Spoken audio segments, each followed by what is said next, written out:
Hello,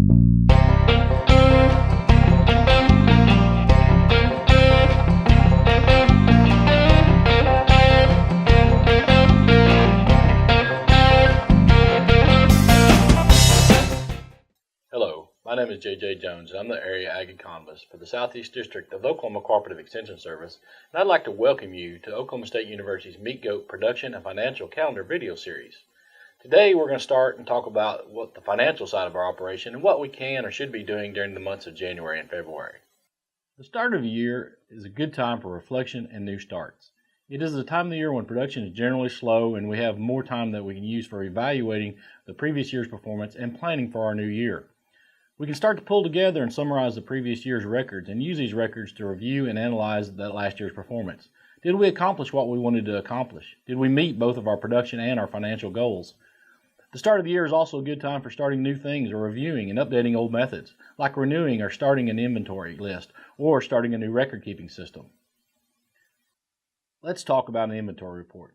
January is a good month to do an annual inventory report. An inventory report is just a list of all the assets that we own, such as breeding animals, doelings, young bucks, machinery, trucks, and other miscellaneous equipment, such as panels, feed and water troughs, and working chutes, and the value of all this equipment.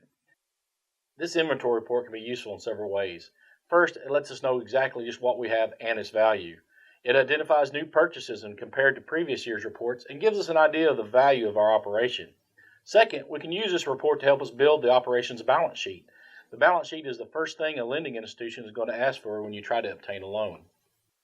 You can use just about any method you want to develop an inventory report. It can be as simple as just using a Big Chief tablet, or a little more detailed as using a computer program.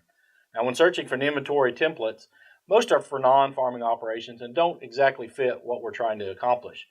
But if you're good with building your own spreadsheets, you can make one for your own operation. Currently, OSU and I are working on creating an inventory spreadsheet for livestock operations and should have one soon that might work for your operation. Now, let's turn our attention to records and the record-keeping system.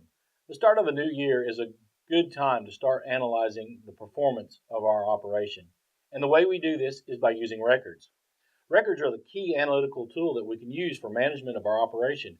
They can answer questions like, what was your kidding or weaning percentage? Was it a good year or was it a bad year? If it was bad, what was the reason? Is that reason beyond your control or is it in your control? Another figure that I like to use our records for is what was your annual doe cost?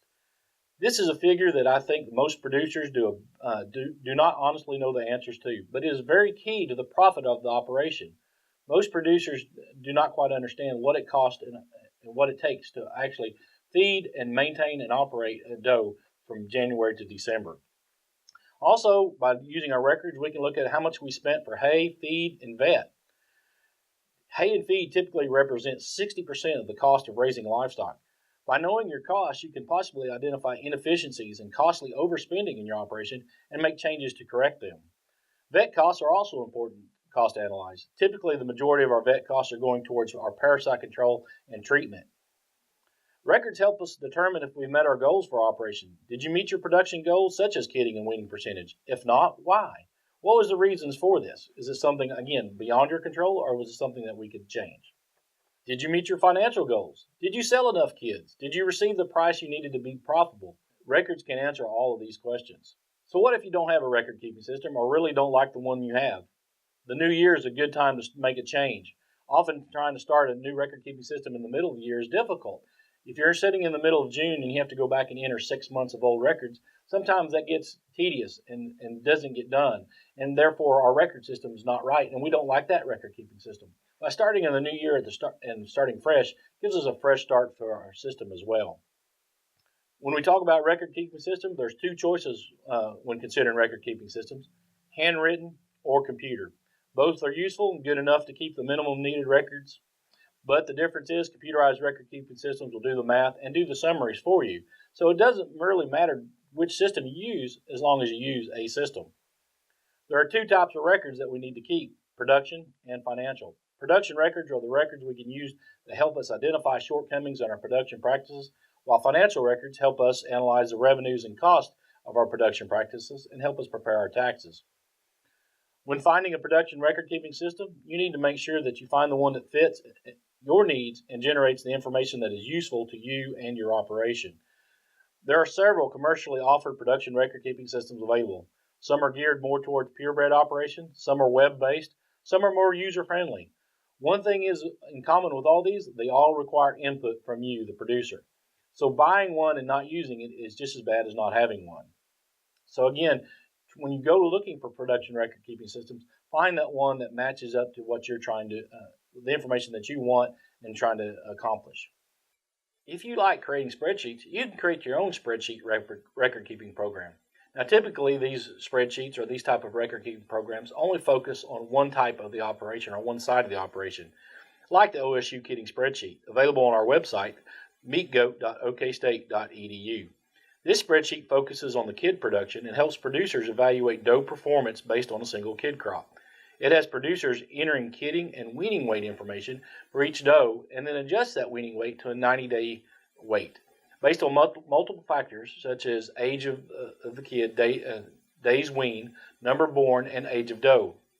This standardizes the production records and helps producers evaluate the kid and doe production evenly. Again, that spreadsheet is available for download on our website. Financial record-keeping systems are similar to production record-keeping systems in the fact that you don't have to own a computer to use them. You can use a handwritten record-keeping system such as a ledger book or other offered handwritten record-keeping systems. The difference between the two, again, is what I like about computerized record-keeping system is that the computer does the math for you, and typically the math is always done right. When we look at computerized record-keeping systems, there's not as many available out there as there once was. The system we teach here at OSU uses Quicken as the computer program. Quicken is a relatively easy system to learn. If you know how to use a checkbook register, you can use Quicken. When using Quicken, you just enter the date, check number, payee, amount of check, and the category you want that check assigned to. Quicken can then print out a multitude of reports that you can use. Quicken allows you to be as detailed as you want to be. You can even assign categories to the Schedule F categories and then print out your own Schedule F using Quicken. Quicken also help you balance your bank account and keep up with your investments. Overall, it's fairly inexpensive and easy to use. Our workshop that teaches Quicken is usually only about 3 hours long. Another program available is QuickBooks, and is from the makers of Quicken. Now, QuickBooks is a true double entry accounting system, and it takes a little bit more effort to operate than Quicken does. But it has features that Quicken doesn't. It can create invoices and 1099s. But QuickBooks is also quite a bit more costly than Quicken and takes quite a bit more effort to learn. Whereas our class is 3 hours for Quicken, the QuickBooks classes typically are several days in length. The last thing we're going to talk about is taxes. It's never too early to start thinking about our tax situation. Matter of fact, we should have been thinking about our tax situation during the previous year and taking time out throughout the year to maybe look at our tax situation and possible tax implications.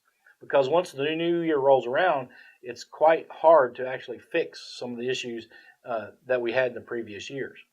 But let's talk about getting our taxes ready for this year. Again, it's never too early, and we've talked about using our financial records to do our management plan. So we're already gathering that information up. So why not just gather it up and start putting it together for our tax purposes? Start putting together the information needed for our Schedule F and that depreciation schedule. Talking about the depreciation schedule, we're going to need a list of assets that we purchased during the year, the date purchased and the amount that was given at that purchase. If we're doing our inventory report, we have that information available to us as well. So therefore, we're already getting started by doing some of the things we've talked about previously in this video. Now in March and April, I'm going to do the next video series where we'll talk a little bit more about taxes and what we can deduct using the Schedule F in our operation. That is all for the January-February financial video. Don't forget about our other meat goat production videos on YouTube, as well as our OSU Meat Goat Boot Camp held each October here in Ada, Oklahoma.